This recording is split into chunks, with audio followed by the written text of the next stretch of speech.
यह कहानी आज से 50 साल पहले की है। दो मुसाफिर सुरेश रमेश एक साथ किसी मंजिल के लिए निकले। दोनों के स्वभाव में बहुत अंतर था। जहां सुरेश संतोषपूर्ण जीवन जीने वाला और दयालु था, तो रमेश बहुत कंजूस और लालची स्वभाव का था। दोनों कई दिनों से सफर कर रहे थे, इसलिए थकान और भूख से दोनों की हालत खराब हो गई थी। दोनों चलते चलते एक गांव तक आ पहुंचे। वहां उन्होंने एक गरीब सी बूढ़ी औरत के घर पर जाकर उसे आराम करने के लिए पूछा। बूढ़ी औरत स्वभाव से अच्छी थी। उसने दोनों को आराम करने की जगह दे दी और उन्हें खाना भी खिला दिया।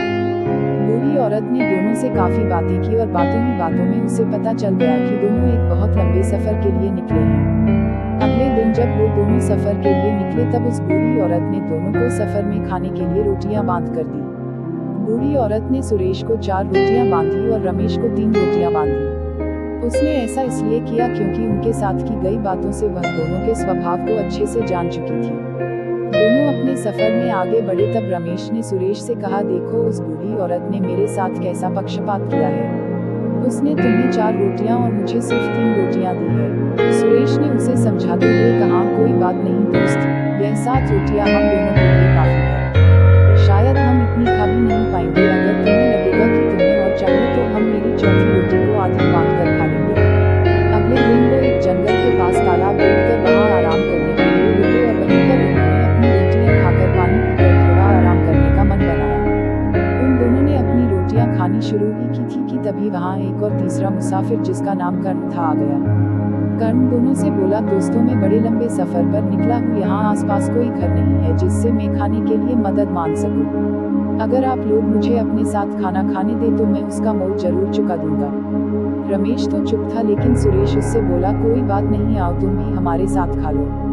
हमारे पास कुल 7 रोटियां हैं और इन 7 रोटियों में हम तीनों का पेट अच्छे से भर जाएगा। सुरेश ने कहा ही था कि कर्ण तुरंत उनके साथ रोटियां खाने के लिए बैठ गया। सुरेश ने सभी रोटियों को तोड़कर बराबर हिस्से किए। इस तरह सभी ने रोटियां खा ली। जाते जाते कर्ण ने दोनों का खूब धन्यवाद किया और 5 रुपए सुरेश के हाथों में रखकर चला गया। कर्ण के जाने के बाद सुरेश ने उन 5 रुपयों में से 3 रुपए खुद रखे और 2 रुपए रमेश को दिए। रमेश फिर से नाराज हो गया। उसने कहा, कर्ण ने यह पैसे उसकी मदद करने के लिए दिए थे, ना कि इसलिए कि मैंने उसको रोटियां बेची थी। रमेश सुरेश को बुरा भला कहने लगा। सुरेश को पैसों से ज्यादा फर्क नहीं पड़ता, लेकिन रमेश की बातें सुनकर उसे भी गुस्सा आ गया।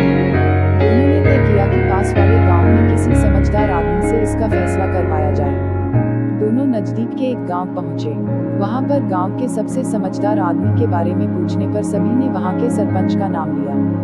दोनों सरपंच के पास पहुंच गए। सरपंच ने दोनों की बातें सुनी और परिस्थिति को समझा और रमेश को कहा, तुम्हें जितने रुपए मिलने चाहिए थे उससे ज्यादा मिले हैं, इसलिए तुम 1 रुपया सुरेश को दे दो। रमेश चौंक गया।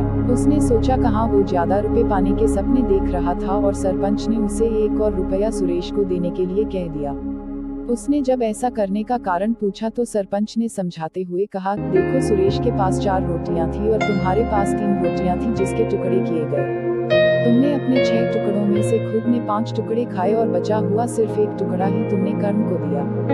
यानी कि कर्ण को बाकी के टुकड़े सुरेश ने दिए थे। अगर हम 1 टुकड़े के लिए 1 रुपया पकड़े तो तुम्हें सिर्फ 1 रुपया मिलना चाहिए, इसलिए तुम 1 रुपया सुरेश को दे दो।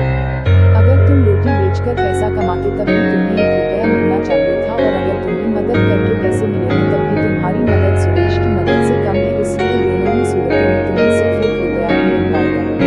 रमेश को सरपंच के बात माननी पड़ी। सरपंच की समझदारी और सूझबूझ देखकर उसके गांव वाले और सुरेश ने उनकी खूब वाहवाही की। रमेश को अपने लालच की कीमत चुकानी पड़ी।